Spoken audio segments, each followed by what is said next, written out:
Mayor Nirmal Jain ji का लगातार साथ दे रहे हैं स्टैंडिंग कमेटी के चेयरमैन सत्यपाल जी। एक बार बात करता हूं कि क्या स्थिति अब समझ में आ रही है कि क्या लग रहा है? स्थिति बिल्कुल स्पष्ट है। केजरीवाल जी बालट की तरह राजहट लगा करके बैठ गए और उन्होंने सोच लिया है कि तीनों निगमों को हम इस तरह से पैसा ना दे करके, बजट ना दे करके उनको बदनाम करेंगे। एक सवा साल चुनाव में बचा है और पिछले 6 वर्षों से जो निगम की स्थिति है वो बड़ी गंभीर हो गई है। हम कोई अपना भीख मांगने के लिए नहीं आए जी देख लो आप, ना हम अनुदान मांग रहे हैं। एक चुनी हुई सरकार के पास अपने अधिकारों को लेकर मांगने के लिए आई है और ये कर्तव्यहीनता का बोध हो रहा है। पिछले 8 दिन से तीनों मेयर, तीनों स्टैंडिंग कमेटी चेयरमैन, तीनों डिप्टी स्टैंडिंग कमेटी चेयरमैन, तीनों उप महापौर, हमारे डिप्टी मेयर और हमारी लगभग 20 बहनें यहाँ लगातार बैठी हुई हैं। और उसने एक बार कटसी कॉल का ये भी नहीं आकर के सोचा कि आप इतनी ठंड में बैठे हैं, बारिश में बैठे हैं, कि आपको मैं एक कप चाय पिलवाता हूँ, पानी पिलवाता हूँ।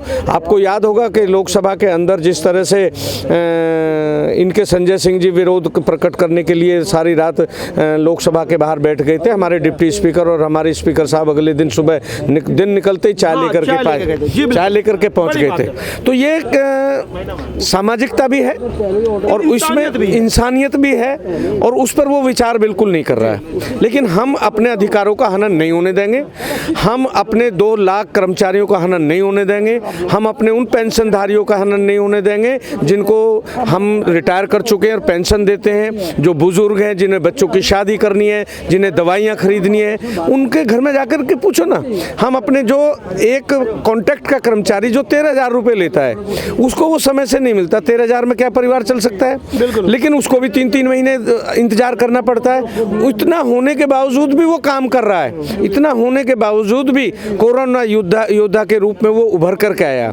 उसने पूरा कोरोना काल के अंदर सैनिटाइज किया है, सफाई की है। डॉक्टर्स ने, हमारे पैरामेडिकल्स ने, नर्सिस ने, हमारे इंजीनियर्स ने, सबने पूरी मेहनत की। फिर उनको रोजी रोटी का सवाल उठे तो ये बड़ा घृणीय है और निंदनीय है। कुछ समायोजन नहीं हो सकता केंद्र सरकार से कि कम से कम रोटी, उनका जो पेट है उसकी भरपाई हो जाए? जो नगर निगम है वो एक सिविक एजेंसी है। मुझे पता है कि वर्किंग बॉडी है, इसका काम राज्य सरकार ही चलाएगी। इसका स्टेट गवर्नमेंट की ने जिस तरीके से आपने कहा हट पाल ली है, उस हट को एक बार दरकिनार करके कुछ मतलब कि उनकी रोटी का कुछ मतलब 500 से ज़्यादा हमारी एक सिविक एजेंसी है पूरे देश के अंदर।